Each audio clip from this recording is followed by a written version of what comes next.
टीपू सुल्तान की रगों में बहादुरी और वतन परस्ती का जज्बा लिए जिन बुजुर्गों का लहू दौड़ रहा था, उनमें सबसे अजीम नाम है उनके वालिद नवाब हैदर अली का। और उन्हें यह जज्बे वतन परस्ती मिला था अपने बहादुर बाप शेख फतेह मोहम्मद से, जिन्होंने सन 1715 में गंजी कोटा की जंग में सिरा के नवाब आबिद खां की हारी हुई फौज के साथ भागने के बजाय अपनी जान पर खेलकर किले पर सिरा का झंडा लहरा दिया और इस तरह अपनी फौज की शिकस्त को अजीम शान फतेह में तब्दील कर दिया।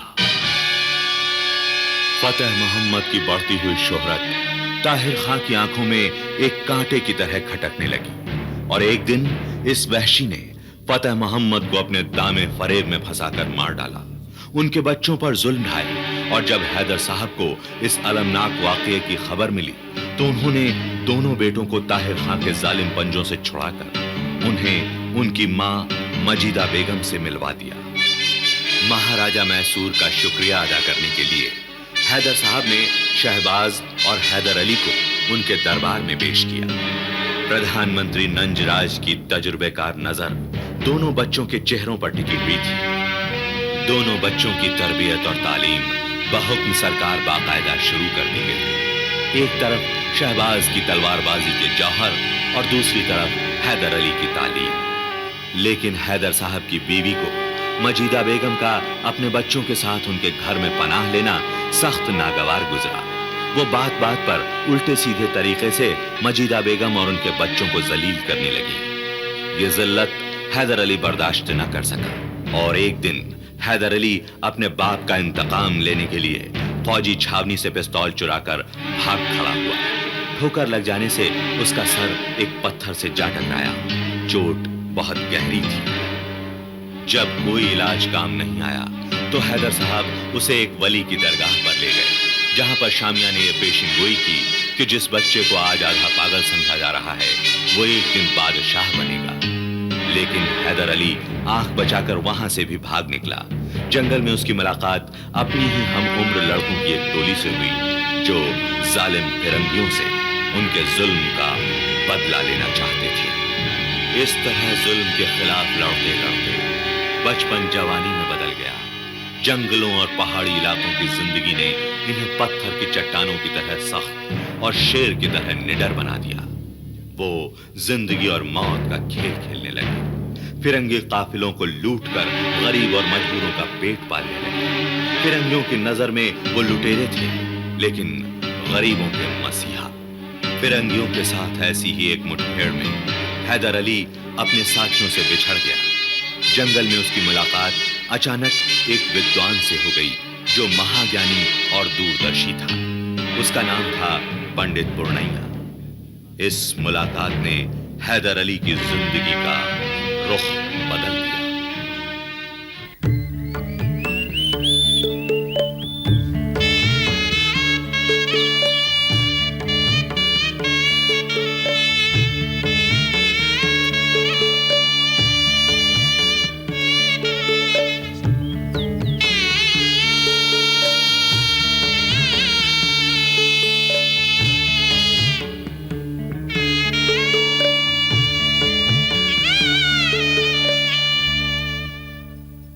परवरदिगार, तुझे इस वली का वास्ता, जैसे तूने यूसुफ से याकूब को मिलाया था, मेरे जिगर के टुकड़े को मुझसे मिला दे।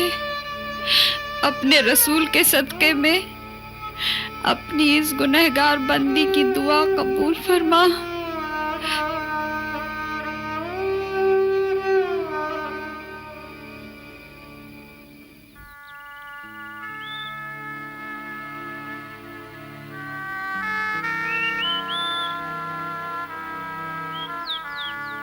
अस्सलामुअलैकुम चाचा जान। वालेकुम अस्सलाम फखरुन्निसा। बाबा, आपको याद है 10-12 साल पहले एक बीबी अपने बच्चे को लेकर यहाँ आई थी, वही जो फखरुन के हाथों में फूल देके भाग गया था। हाँ हाँ हाँ बाबा, वो बीबी दरगाह में बैठ के रो रो के दुआएं मांग रही है, बहुत परेशान है। अच्छा बेटा तुम जाओ, मैं देखता हूँ। जी अच्छा।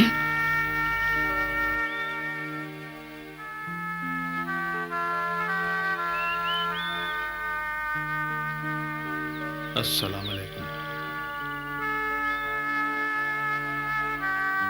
आमीन।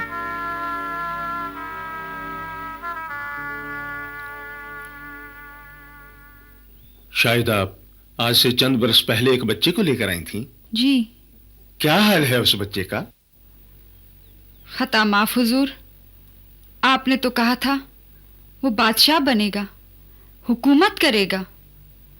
वो तो लुटेरा बन गया है, जंगलों जंगलों मारा मारा फिरता है। सच है, तकदीर के लिखे को कौन मिटा सकता है? बेशक तकदीर का लिखा कोई नहीं मिटा सकता, और उसे बादशाह बनने से भी कोई नहीं रोक सकता, कोई नहीं रोक सकता। सोना आग में तपे बिना कुंदन नहीं बनता, हीरा सान पर चढ़े बिना ताज तक नहीं पहुंचता। खुदा के घर में देर है, अंधेर नहीं।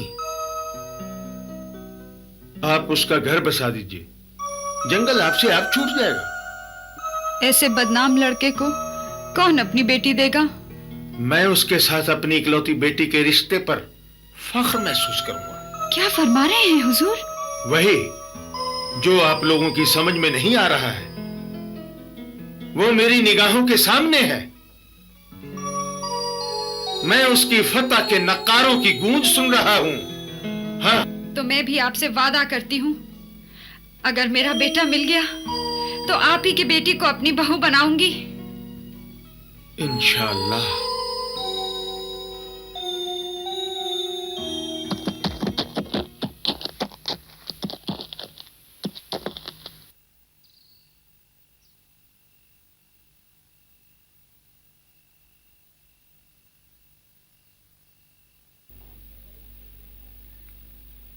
अम्मी, हैदर, हैदर, अम्मी जान, अम्मी, अम्मी, बेटा आ गया।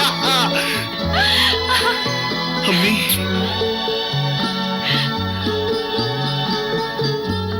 अम्मी, आप चुप क्यों हैं? क्या बताऊं क्यों चुप हूँ? तुम दोनों को कुछ परवाह है मेरी? एक को मैदाने जंग में महीनों लग जाते हैं, और तू है, तुझे मेरा कोई ख्याल नहीं। क्या मेरे नसीब में यही लिखा है कि तुम दोनों भाइयों को देखने के लिए तड़पो? बेटा मेरा है ही कौन? तुम ही दोनों के सहारे तो जी रही हूँ, और तुम दोनों को मेरी कोई परवाह नहीं। परेशान करके रखा है मुझे। अम्मी, मैं आपके कदमों की कसम खाकर कहता हूँ, अब मैं आपको कभी परेशान नहीं करूंगा। आपसे मिलने बराबर आता रहूंगा, आपकी कोई बात नहीं टालूंगा। अम्मी, सच बेटा? हाँ अम्मी, कसम खुदा की, अब मैं आपको कभी तंग नहीं करूंगा। बेटे, अल्लाह ताला तुम दोनों भाइयों की जोड़ी को सलामत रखे। तुम दोनों को शाद आबाद देखकर मैं दुनिया से जाऊं। बेटे, जी अम्मी। तुम शामिया बाबा को जानते हो ना? शामिया? वही शामिया जहाँ से तुम भाग गए थे। जी हाँ। मैंने वही तुमको बांध दिया है। शामिया की बेटी से तुम्हारा रिश्ता तय कर दिया है। अच्छा। बस दिन तारीख तय होते ही तुमको खत लिख दूंगी। जी। और तुम्हारी एक नहीं सुनूंगी। फौरन आ जाना। जी हाँ अम्मी।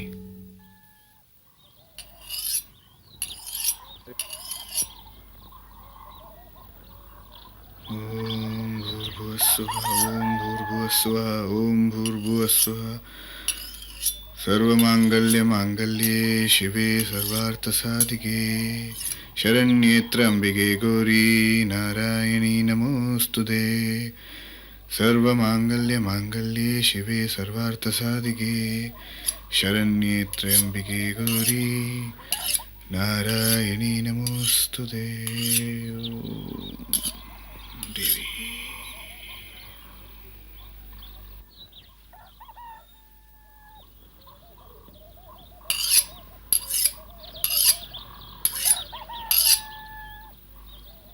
अरे, धार किस तरफ कर रहे हो? दोनों तरफ? हम तो दो धारी तलवार चलाते हैं भाई। देवी नमोस्तुते। देवी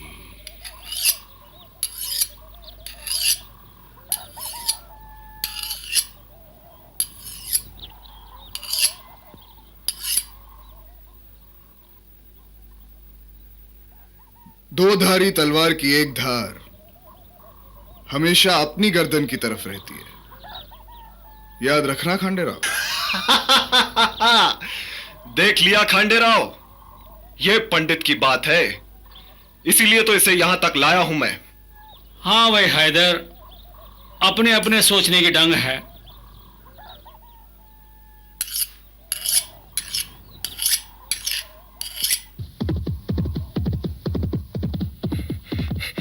भाईजान आ गए।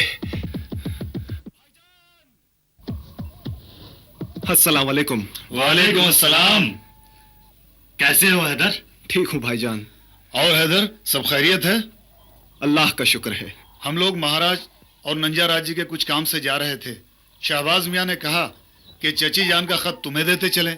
फिर मैंने सोचा इसी बहाने तुम्हारे साथियों से मुलाकात भी कर लूं। जी हाँ भाईजान, बेशक। आइए मैं आपको अपने दोस्तों से मिलवाता हूं।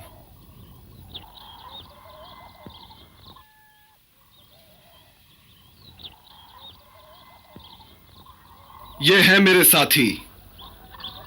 आप हैं गाजी खान। आदाब। आप हैं मोहम्मद अली। आदाब। ये है खांडेराव। आदाब। और ये है पूर्णिया पंडित। आदाब। मेरे दोस्त, मेरे मददगार, जिगरी दोस्त, बेमिसाल दोस्त, जो बच्चे से जवान हो गए लेकिन दोस्ती में कोई फर्क नहीं आया। और जगह में भी नहीं। ये लोग बचपन में भी यहीं इकट्ठे हुआ करते थे और आज भी यहीं मिलते हैं। माशा अल्लाह, अल्लाह इनकी दोस्ती को बुरी निगाहों से महफूज रखे। आमीन। अच्छा हैदर, हम चलते हैं, हमें बहुत देर हो रही है। लेकिन हम लोगों की ख्वाहिश थी कि आप लोग कुछ देर और यहां ठहर जाते। जी हाँ, बिल्कुल।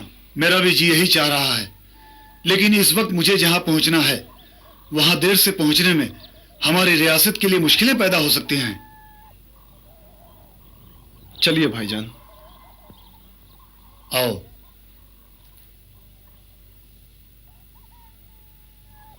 गाजी खान, ये अम्मी का खत है हैदर अली के लिए। खास खत है। हैदर अली पढ़ नहीं सकता, इसलिए तुम उसे पढ़कर सुना देना। खुदा हाफिज। खुदा हाफिज। खुदा हाफिज।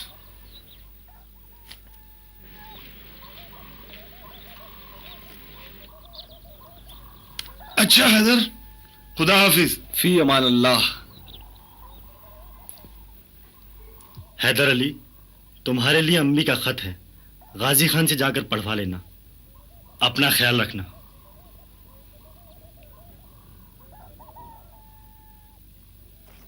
खुदा हाफिज। खुदा हाफिज। फी अमान अल्लाह।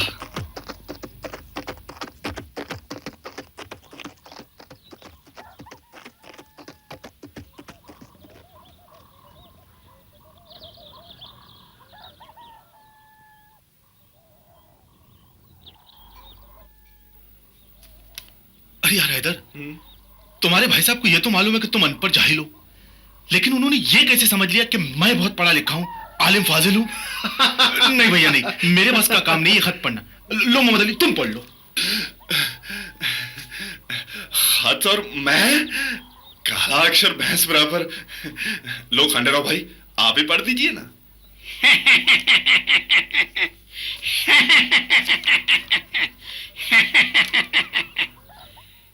ये तो उर्दू में है। जैसे तुम्हें दुनिया की बाकी तमाम जबानें आती हैं। पंडित, ये खत तो तुम ही पढ़ो। ये सब हम जाहिलों के बस का काम नहीं है। मेरी चांद। ठहरो पंडित, ये एक माँ का खत बेटे के नाम पर है, न जाने इसमें क्या लिखा हो। आओ मोहम्मद अली, हम चलते हैं। माँ का खत हैदर को अकेले में सुनने दो। ठहरो। गाजी खान, क्या तुम्हारी माँ ने तुम्हें कभी खत लिखा है?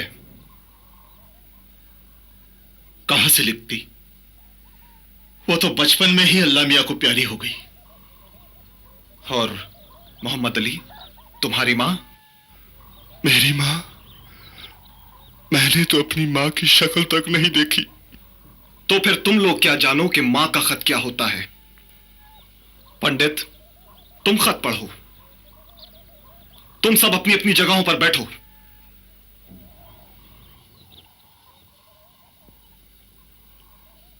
कम से कम इन जाहिलों को यह तो पता चले कि एक मां अपने खत में बेटे के लिए क्या लिखती है। तुम खत पढ़ो पंडित। हैदर, बेटे अलग हो सकते हैं, लेकिन मां तो सबके लिए एक समान होती है। जैसे धरती मां, जो सबको एक जैसा पालती पोसती है, प्यार करती है, दुलार करती है। एक बेटे को मां के खत में ममता के अलावा क्या लिखा जा सकता है? हमारी मां की ममता के लिए हमारा दिल कितना तरसता है यह हम ही जानते हैं पंडित। पंडित, खुदारा तुम खत पढ़ो। मेरे चांद, मेरे लखते जिगर। चांद तो समझ गया, लौखते जिगर इसका क्या मतलब है? मां के दिल के टुकड़ों को कहते हैं। अल्लाह, काश मेरी भी मां होती और मुझे लखते जिगर कहती। क्या मेरी मां तुम लोगों की मां नहीं है? पंडित, पंडित खुदारा तुम खत पढ़ो, तुम खत पढ़ो पंडित, वरना ये पत्थर दिल इंसान थोड़ी देर में यतीमों की तरह रोना शुरू कर देंगे।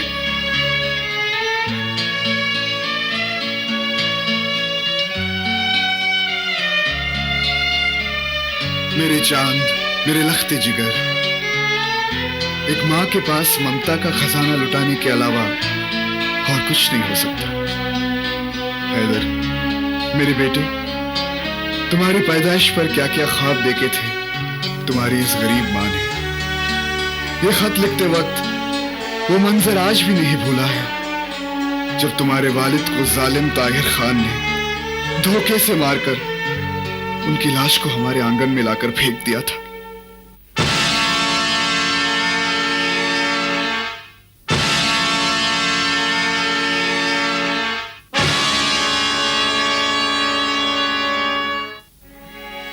आज वही आंगन और उसका सूनापन मुझे काट खाने को आता है।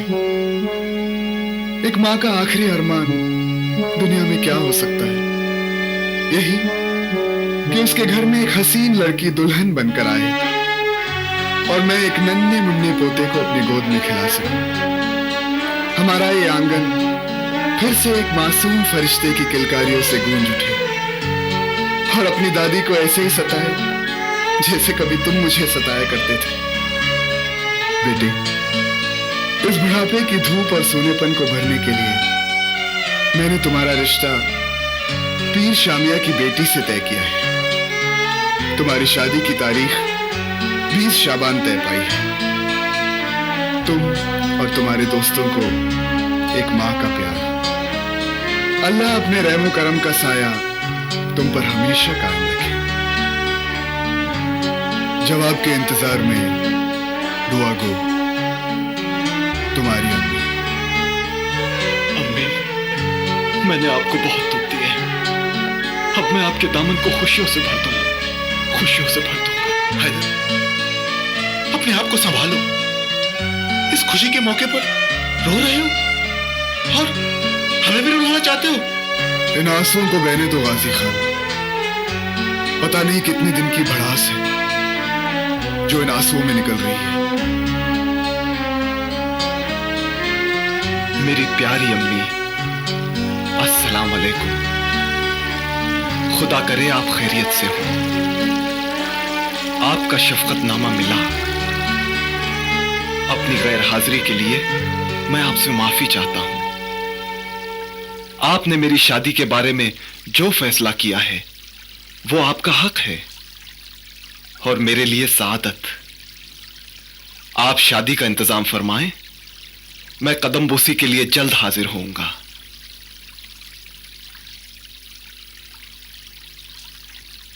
मेरी मजबूरी तो आपको मालूम है। यह खत मैं पूर्णैया से लिखवा रहा हूं। खुदा हाफिज, आपका बेटा हैदर। हैदर, हैदर आ रहा है, मेरा बेटा आ रहा है। करीम बख्श, गुलशन, देखो हैदर आ रहा है। उसकी शादी की तैयारियां करनी है, चलो। अरे कहाँ हो सब लोग, चलो।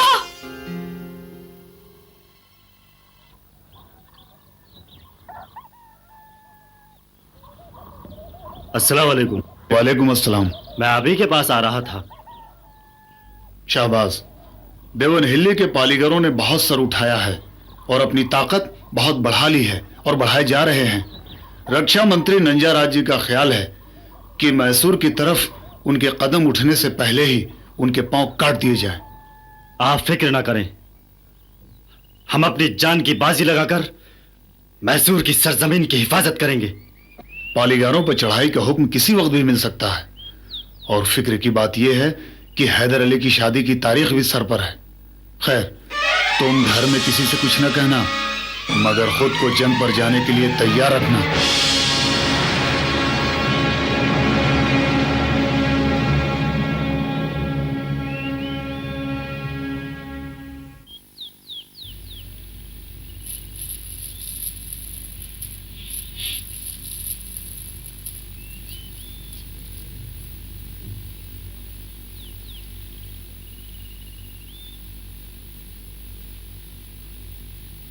बिस्मिल्लाहिर्रहमानिर्रहीम अल्हम्दुलिल्लाहि नहमदुहु व नस्तईनुहु व नस्तगफिरुहु व नु'मिनु बिही व नतवक्कलु अलैहि व नऊज़ु बिल्लाहि मिन शुरूरि अनफुसिना व मिन सय्यिआति अमालिना मन यहदिल्लाहु फला मुदिल्ल लहु व मन युद्लिल फला हादिय लहु व नशहदु अन ला इलाहा इल्लल्लाहु वहदहु ला शरीका लहु व नशहदु अन्ना मुहम्मदन अब्दुहु व रसूलुहु सल्लल्लाहु तआला अलैहि वसल्लम अम्मा बअद फ़अऊज़ु बिल्लाहि मिनश शैतानिर रजीम बिस्मिल्लाहिर रहमानिर रहीम या अय्युहन्नास इत्तक़ू रब्बकुमुल्लज़ी खलक़कुम मिन नफ्सिन वाहिदतिन व खलक़ मिनहा ज़ौजहा व बस्सा मिनहुमा रिजालन कसीरन व निसाअ वत्तक़ुल्लाहल्लज़ी तसाअलूना बिही वल अर्हाम इन्नल्लाहा काना अलैकुम रक़ीबा या अय्युहल्लज़ीना आमनु इत्तक़ुल्लाहा हक़्क़ तुक़ातिही व ला तमूतुन्ना इल्ला व अंतुम मुस्लिमून या अय्युहल्लज़ीना आमनु इत्तक़ुल्लाहा व क़ूलू क़ौलन सदीदा युस्लिह लकुम अमालकुम व यग़फ़िर लकुम ज़ुनूबकुम व मन युतिइल्लाहा व रसूलहु फ़क़द फ़ाज़ फ़ौज़न अज़ीमा वक़ाल नबी सल्लल्लाहु तआला अलैहि वसल्लम अन्निकाहु मिन सुन्नती फमन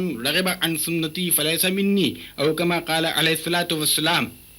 शाहबाज बानो बिनते शाह मियाँ, आपका अक़्द हैदर अली इब्ने शेख फ़तेह मोहम्मद के साथ 500 अशरफी सिक्का राजुल वक्त मेहर नक़द पर। आपको मंजूर है? बोलो शाहबाज, बोलो। जी मंजूर है।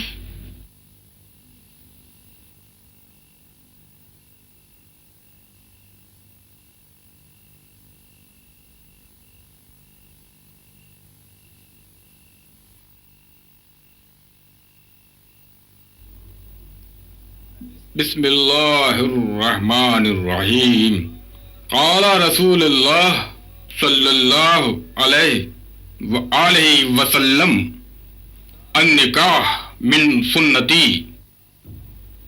हैदर अली इब्ने शेख फ़तेह मोहम्मद, आपका निकाह 500 अशरफी सिक्का राजुल वक्त मेहर नक़द पर शाहबाज बानो बिनते शाह मियाँ के साथ पढ़ा जाए। आपको मंजूर है? जी मुझे कबूल है। कलमा पढ़िए। ला इलाहा इल्लल्लाह मुहम्मदुर रसूलुल्लाह।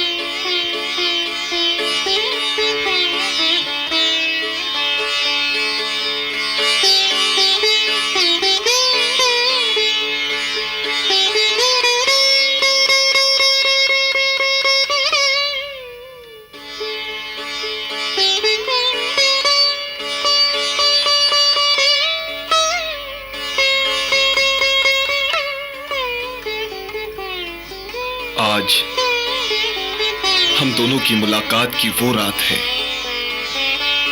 जिसकी तमन्ना हर दिल में होती है। मैं एक जाहिल जट आदमी हूं, मेरे पास वो खूबसूरत अल्फाज नहीं जिनसे मैं आपके हुस्न शबाब की तारीफ करके आपका दिल बहला सकूं।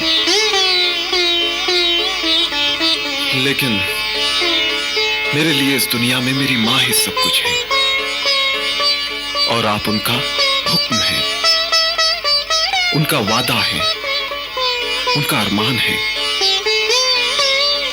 आपसे वफादारी मेरी इबादत है और इसी इबादत में मैं अपना एक शरीक चाहता हूं।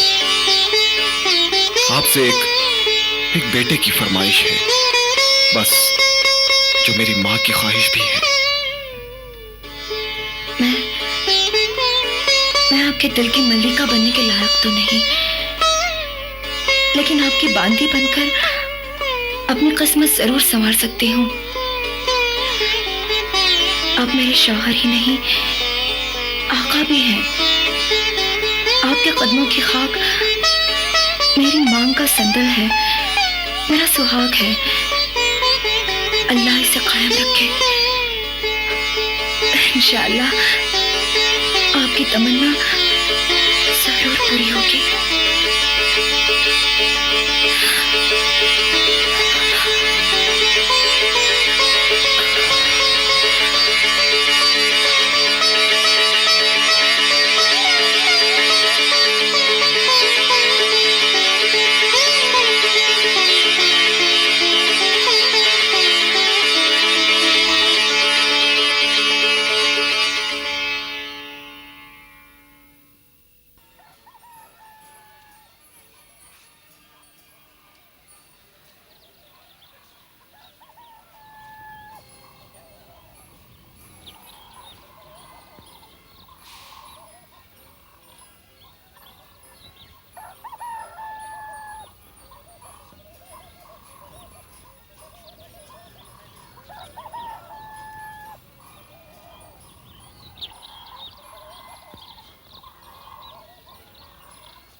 आज हम दोनों की मुलाकात की वो रात है जिसकी तमन्ना हर दिल में होती है।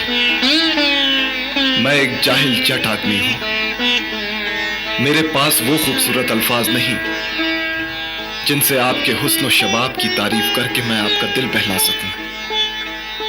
लेकिन मेरे लिए इस दुनिया में मेरी मां ही सब कुछ है और आप उनका हुक्म है, उनका वादा है, उनका अरमान है। आपसे वफादारी मेरी इबादत है और इसी इबादत में मैं अपना एक शरीक चाहता हूं। आपसे एक बेटे की फरमाइश है, जो मेरी मां की ख्वाहिश भी है।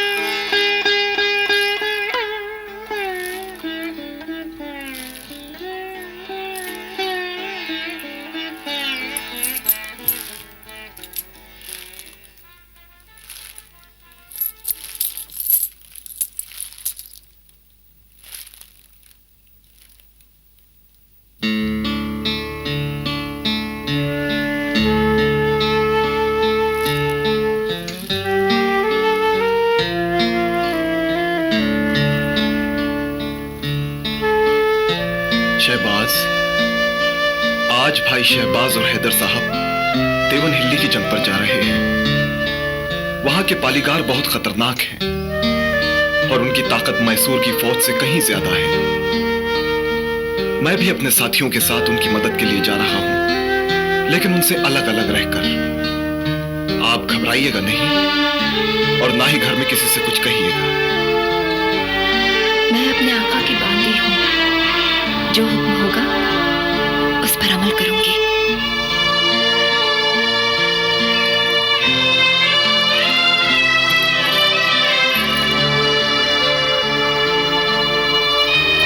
खुदा हाफिज। फी अमानिल्लाह।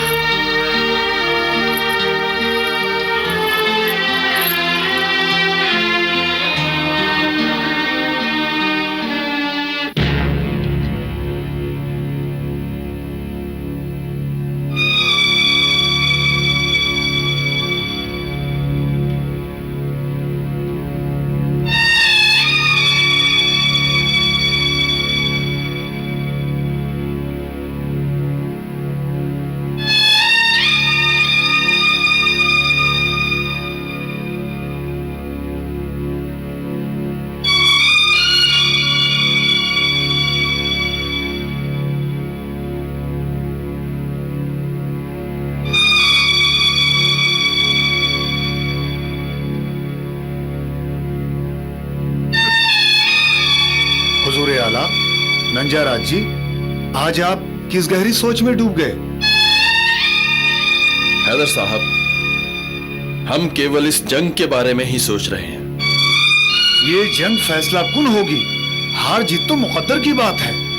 कोई भी बहादुर सिपाही सिर्फ एक इरादा, एक हलफ उठाकर मैदान जंग में कूदता है कि फतह उसके कदम चूमेगी। हैदर साहब सही फरमा रहे हैं नंजाराज जी। सही क्या है, गलत क्या है, इसका फैसला हम करेंगे। गलती के लिए क्षमा चाहता हूं। हमारे जासूसी विभाग के मुख्य शंकर राव की सूचना के अनुसार शत्रु की शक्ति हमारी शक्ति से कई गुना अधिक है हैदर साहब। क्यों शंकर राव? हाँ प्रधानमंत्री जी, दुश्मन की ताकत।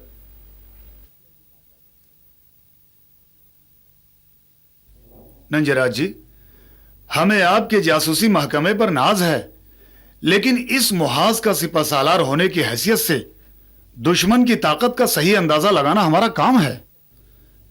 पालीगारों की फौज की तादाद हमसे कहीं ज्यादा है, 2 गुनी नहीं बल्कि 3 गुनी है। बेशक हमारी ताकत कम है, लेकिन इंशाअल्लाह जीत हमारी होगी, क्योंकि जंग फौज की तादाद पर नहीं बल्कि उनके हौसले और जंगी हुनर पर जीती जाती है। नहीं तो यह मुमकिन न था कि बाबर के सिर्फ 30,000 सिपाही पानीपत के मैदान जंग में इब्राहिम लोदी के 1 लाख सिपाहियों को हराकर दिल्ली के तख्त पर जा बैठे।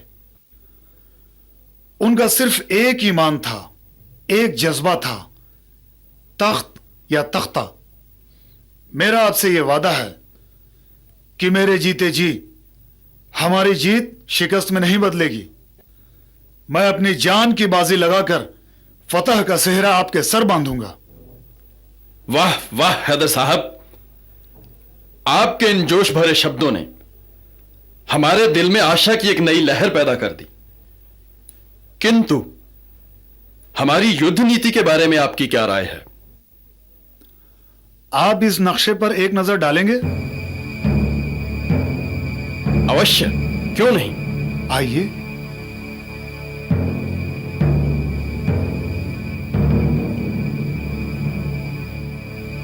ये किला है, ये 3 पहाड़ियां हैं और ये 5 छोटी छोटी चौकियां हैं। इस किले में बहुत कम लड़ाकू सिपाही हैं और बाकी ये सारी की सारी फौजें इन 3 पहाड़ियों पर मोर्चा बनाकर जमी हुई हैं। शंकर राव, तुम्हारे गुप्तचर विभाग के अनुसार यह बात सही है? 100%। हैदर साहब, कृपया आगे बढ़िए। यह एक पहाड़ी नाला है जिसमें हमेशा पानी बहता रहता है, लेकिन बहुत कम मिकदार में। यहां से पालीगारों को कुमक और रसद का सामान पहुंचता रहता है। सबसे पहले हमें यह रास्ता बंद करना होगा। इसके लिए इस बंदे की खिदमत हाजिर है। शुक्रिया। दरअसल इस काम के लिए हमारे जहन में तुम्हारा ही नाम था, क्योंकि तुमसे बेहतर छापा मार और कोई नहीं हो सकता।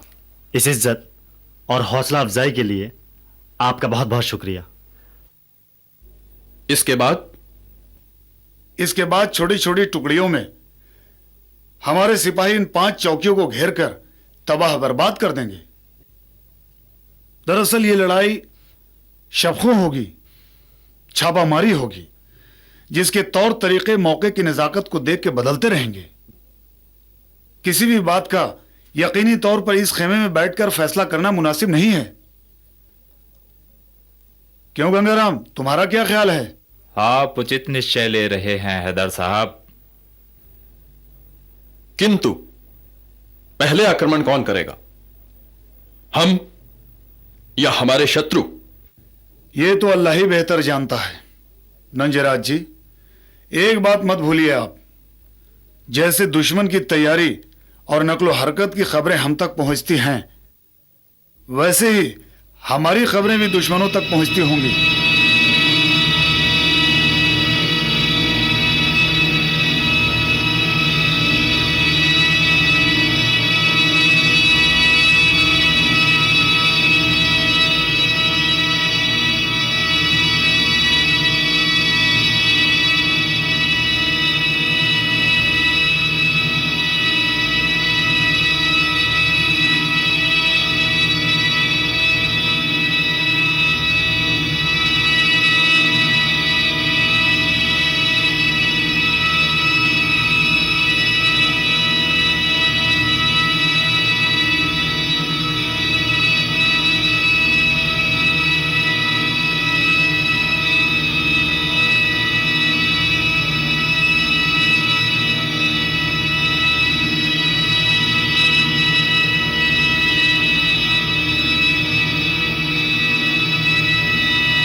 रुक जाओ गंगाराम, रुक जाओ।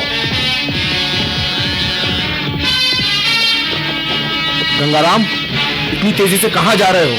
यहां से दुश्मन का इलाका शुरू होता है। दुश्मन का इलाका? मैं समझा नहीं।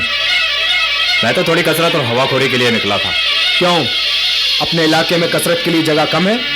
अपने इलाके की हवा में क्या जहर भरा हुआ है जो तुम दुश्मन के इलाके में हवाखोरी करने जा रहे हो? चलो वापस लौटो। अब तुम्हारे मुकद्दर का फैसला नंजराज जी करेंगे। तुम अपनी मौत को बुलावा खुद दे रहे हो।